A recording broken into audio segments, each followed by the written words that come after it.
Bonjour, exercice numéro 3 sur l'énergie. On vous dit ici un projet futuriste prévoit de construire un satellite de 10 000 tonnes en orbite géostationnaire, équipé de panneaux solaires à photopile d'environ 11 km et demi sur 4 km et demi ayant un rendement de 18%. Trois petites questions.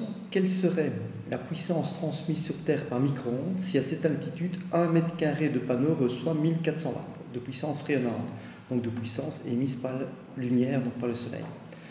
Quelle serait la puissance disponible si la transmission par micro-ondes a un rendement de 82%, donc quelle est la puissance disponible sur Terre? Et enfin, dernière question, cette structure permettrait de remplacer combien de centrales nucléaires dont la puissance est de 1100 MW?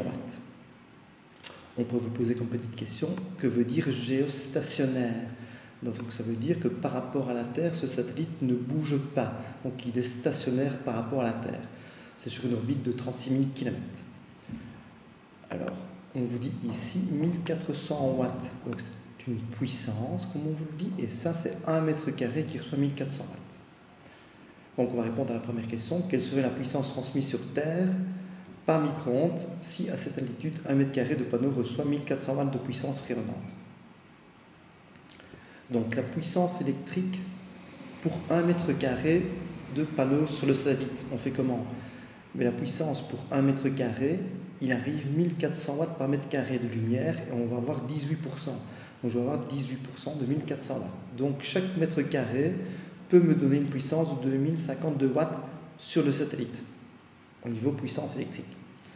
La puissance totale, vu qu'il y a plus que 1 mètre carré, il y a comme surface 11 500 mètres x 4500 mètres de largeur, et donc je fais la surface du satellite fois la puissance de 1 mètre carré, on obtient 1,3 10 exposant 10 watts.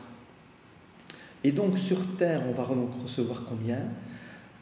Cette électricité est transformée en micro-ondes, comme dans votre four à micro-ondes, et ces micro-ondes sont envoyées sur Terre et on les retransforme, ces micro-ondes, en courant électrique. Et le rendement est de 82%. Donc il suffit de faire quoi?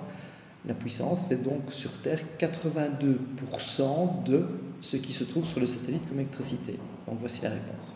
Donc 1,069 10 exposant 10 watts. Et puis on vous demande, question C,